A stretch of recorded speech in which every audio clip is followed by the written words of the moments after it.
C'est avant tout une question d'utilisation. Une femme vient du puits et elle prend une grande quantité d'eau qu'elle déverse une petite quantité dans un vase qu'elle met de côté et elle prend l'autre quantité, elle la met dans un vase, elle nettoie, elle fait de la vaisselle, elle nettoie la maison et au bout d'un temps, elle oublie la première eau et à un moment donné, elle entre dans sa maison, des mois plus tard, et elle découvre qu'il y a une odeur bizarre et elle cherche l'origine de l'odeur, elle découvre que c'était la même eau qu'elle avait mise et qu'elle avait couverte, qu'elle avait mise de côté, mais c'est cette eau qui a commencé à produire cette odeur dans la maison. Et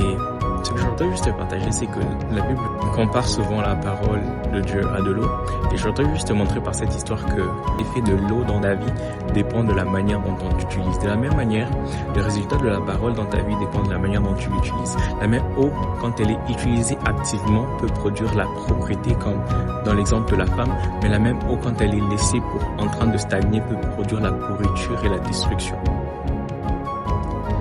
La Bible dit que vous connaîtrez la vérité et celle-ci vous rendra libre. Ce n'est pas juste la vérité que tu connais passivement qui te libère, mais c'est la vérité que tu connais activement et que tu